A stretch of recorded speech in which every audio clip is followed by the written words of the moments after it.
Hi friends, welcome to யாஷிகர். ரொம்ப பெரிய ஒரு ஷாக்கான ஒரு விஷயத்த வந்து இன்றைக்கி நம்ம ரேஷ்மா அவங்க வந்து ஷேர் பண்ணியிருந்தாங்க. இவங்க யார் அப்படின்னு நான் சொல்லி உங்களுக்கு தெரிய வேண்டியதாக கிடையாது. ரொம்பவே பாப்புலரான ஒரு ஆர்டிஸ்ட் இவங்க. நிறைய மூவிஸ்லேயும் நடிச்சிருக்காங்க. இப்போ கரண்ட்டாக பாக்கியலக்ஷ்மி அண்ட் சீதாராமன் 2 சீரியலில் வந்து நடிச்சிட்ருக்காங்க. இன்றைக்கி நம்ம ரேஷ்மா வந்து அவங்களோட இன்ஸ்டாகிராம் பேஜில் வந்து லைவ் வந்திருந்தாங்க. ஏதோ ஒரு விஷயம் வந்து முடிவுக்கு வரப்போகுது. நான் வந்து ஃபோக்கஸ் பண்ண போகிறேன் வேறு ஒரு விஷயத்தில், வரப்போகிற வேறு ஒரு விஷயத்தில் அப்படின்னு சொல்லியிருக்காங்க.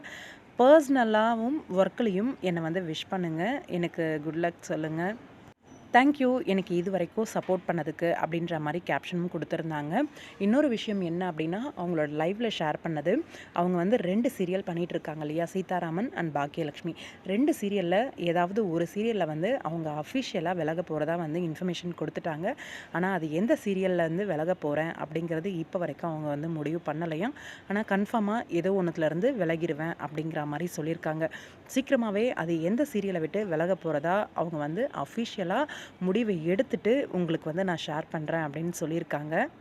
என்ன காரணம் சடனாக இந்த ரீசனுக்கு அப்படின்னு பார்க்கும்போது, அவங்களுக்கு ஒரு சில ஹெல்த் இஷ்யூஸ் இல்லாமல் இருக்காம். அது மட்டும் கிடையாது, 2 சீரியல் சைட் பை சைட் பண்ணவும் அவங்களால வந்து மேனேஜ் பண்ண முடியலையாம். ரொம்ப ஒர்க் ப்ரெஷரும் இருக்குது அப்படிங்கிற மாதிரி ரீசன் சொல்லியிருக்காங்க. அதனால் கொஞ்சம் ஒர்க்கை வந்து குறைச்சிக்கிட்டா அவங்களோட ஹெல்த்துக்கு நல்லது அப்படின்ட்டு ஒரு சீரியலை விட்டு விலகலாம் அப்படின்னு முடிவு எடுத்திருக்காங்களாம். அதுக்கு பதிலாக வேறு ஏதாவது ப்ராஜெக்ட்லேயும் ஃபோக்கஸ் பண்ணணும் அப்படிங்கிற மாதிரியும் சொல்லியிருக்காங்க. பாக்கியலக்ஷ்மி சீரியல்னால தான் இவ்வளோ தூரம் எல்லாருக்குமே தெரிய வந்தாங்க அப்படின்னு சொல்லணும். இப்போ அவங்களோட கேரக்டருமே ரொம்பவே பாசிட்டிவாக போயிட்டுருக்கு. ஆனால் பாக்கியலக்ஷ்மியை விட்டு விலகுவாங்களா, சீதாராமனை விட்டு விலகுவாங்களா என்னென்னு கெஸ் பண்ண தெரியல. பார்ப்போம் அவங்களோட அஃபிஷியல் கன்ஃபர்மேஷனுக்காக. உங்களோட கருத்து என்ன? ரேஷ்மாவோட இந்த முடிவை பற்றி கமெண்ட் பாக்ஸில் சொல்லுங்கள். எந்த சீரியலாக இருந்தாலும் ரேஷ்மாவை ரொம்பவே மிஸ் பண்ணுவாங்க. சீதாராமனில் நெகட்டிவ் கேரக்டர் தான். இப்போ பாக்கியலக்ஷ்மியில் ரொம்பவே பாசிட்டிவான கேரக்டர். பார்ப்போம், வெயிட் பண்ணி